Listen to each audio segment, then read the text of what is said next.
North Africa, 255 BC. Just 10 miles separate the Roman army from Carthage itself. One more victory here would make Rome the master of the Mediterranean. But it didn't happen, not for another 100 years. How did the Romans miss this chance to accelerate their rise to empire?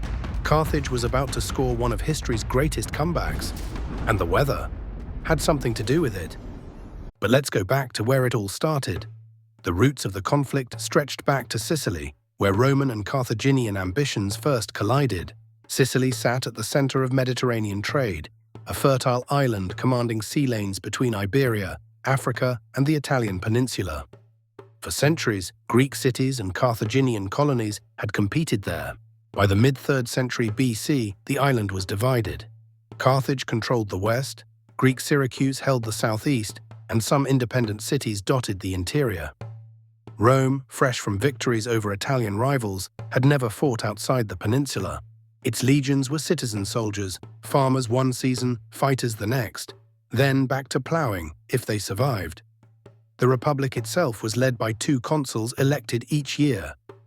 Carthage, by contrast, was a maritime empire, founded by Phoenician settlers in North Africa and expanding across the western Mediterranean.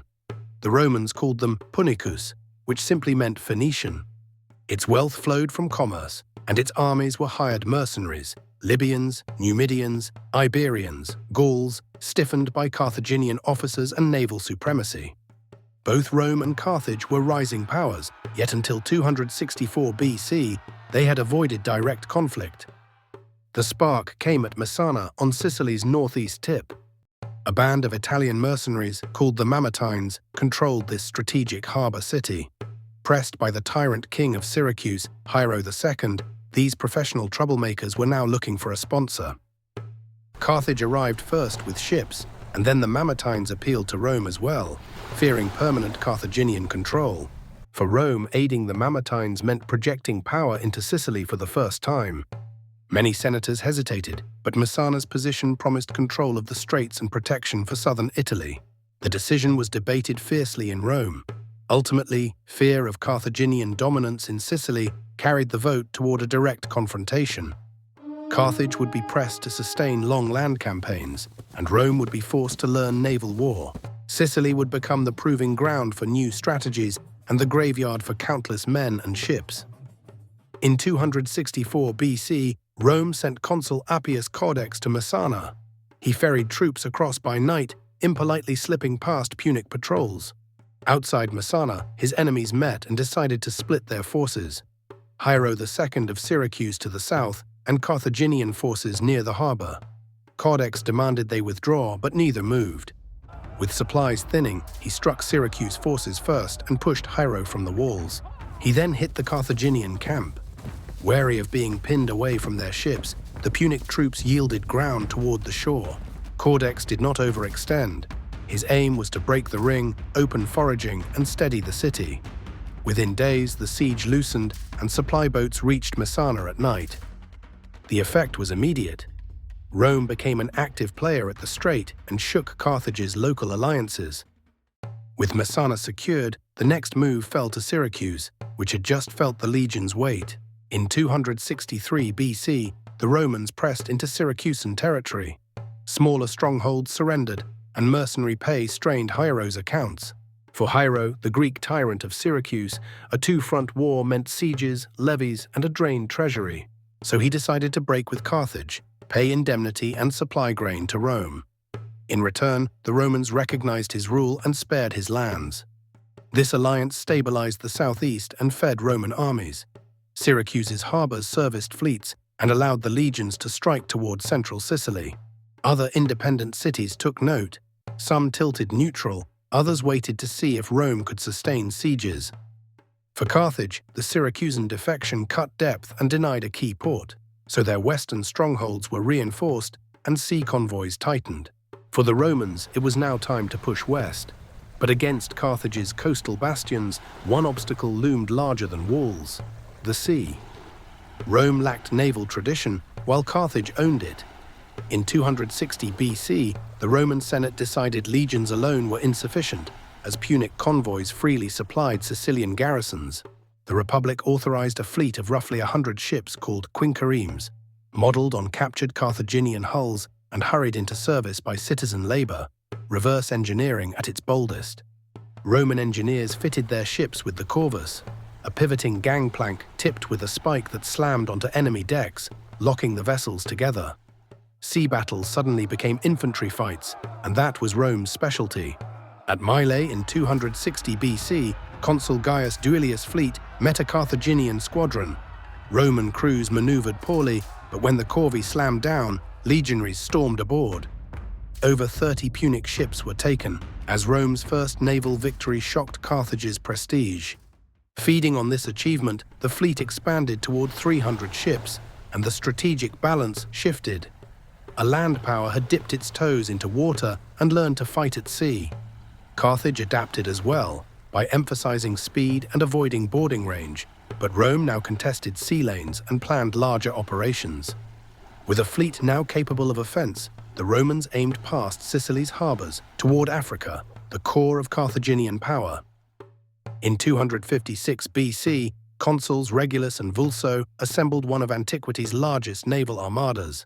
Warships protected transports packed with soldiers, horses, grain, and siege tools. The plan was to force a crossing and strike Carthage. But the Carthaginians gathered a powerful fleet near Cape Ecnomus to oppose this attempt. Their squadrons tried to pull Roman flanks away and isolate the convoy as speed favored Carthage early. In response, the Romans formed a forward wedge with transports tucked inside and rearguards watching flanks. Then the Roman center drove straight in with corvée ready. Once hulls locked, legionaries swarmed decks. The fight split into dozens of boarding actions, while Roman rear divisions doubled back to rescue transports and collapse on Carthaginian wings. Losses were heavy on both sides when the Punic line finally broke. The convoy rounded the Cape and Rome had forced the passage. The Roman armada reached Africa and established a beachhead as men and supplies unloaded under naval cover. Consul Regulus stayed ashore with a field army, while Vulso returned to Sicily with part of the fleet to maintain pressure on two fronts. Early operations in Africa favored Rome, and nearby communities wavered. The invasion relieved Sicily, but stretched Roman logistics and split command. In response, Carthage raised mercenaries and mustered war elephants. The next confrontation would decide whether they could endure as a Mediterranean power or be broken by Rome. Regulus fought his way to within 10 miles of Carthage, but the harsh peace terms he offered drove the Carthaginians to keep fighting. In 255 BC, a Punic army, reinforced with elephants and organized by Spartan mercenary commander Xanthippus, crushed Roman legions at Tunis, and Regulus was captured. Survivors clung to a coastal camp as Rome rushed a fleet to recover them and evacuate under threat. The evacuation succeeded, but on the return voyage, disaster struck. Off southern Sicily, violent storms sank hundreds of ships and tens of thousands of men, faster than any Carthaginian admiral ever could. In one night, Rome's largest fleet was destroyed. Manpower and treasury were gutted, and momentum suddenly shifted to Carthage. What began as a bold African offensive collapsed into a grinding stalemate that would last for years, as campaigns slowed into sieges across Sicily. The Carthaginians retained their western Sicilian bastions and regained confidence at sea. While Rome was recovering from the African disaster and storms, Carthage sought a commander who could hold Sicily without risking pitched battles. In 247 BC, Hamilcar Barca took over a shrinking Sicilian front and changed its rhythm. He seized Mount Hercte near Panormus, modern-day Palermo, a steep post overlooking Roman lines and sea routes. From these heights, his mixed force raided convoys, burned depots and ambushed foragers, slipping away by goat paths. At sea, small Punic squadrons dashed between ports, landed detachments behind Roman lines and caused disruption. This method aimed at attrition, deny foraging, force escorts on every wagon, and make Roman routine risky. Roman commanders struggled to pin Hamilcar. They tightened blockades and fortified near his bases, yet rarely caught his main force. He bought Carthage time and leverage, driving Rome toward a single solution: rebuild a great fleet and decide the war at sea.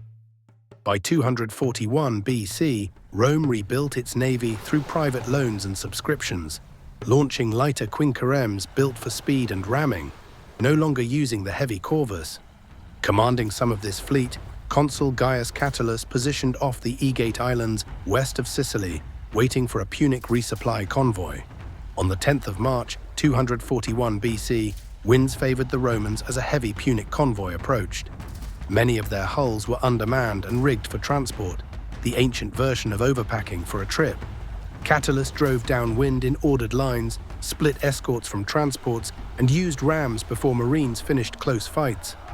By day's end, scores of Punic ships were sunk, grounded, or taken.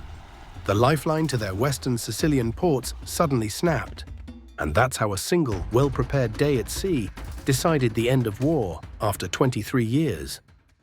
Hamilcar still had his guerrilla force, but Carthage faced empty granaries, unpaid mercenaries, and a fleet unable to break Catulus's blockade.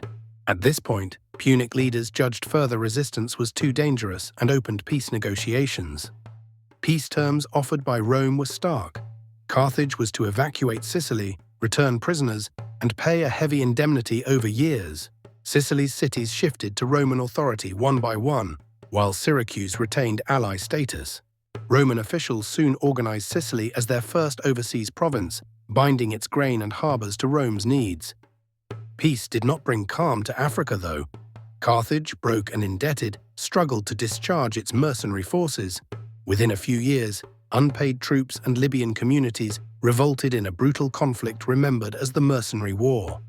During that crisis, Rome seized the chance to take the islands of Sardinia and Corsica, extending its reach and Carthage's grievances. Strategically, Rome emerged transformed. A republic once anchored to the Italian mainland now commanded the seas.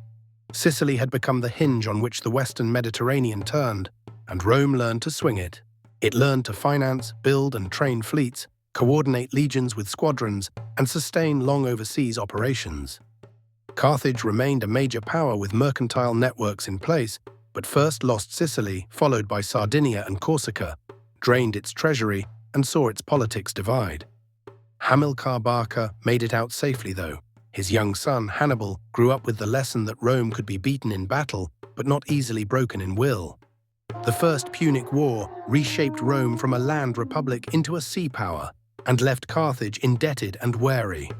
But they were not done yet, and would clash again, decisively. If you enjoyed sailing these waters, drop anchor on our channel and subscribe. You can continue your voyage with these other episodes. The reel of time never stops. See you next time.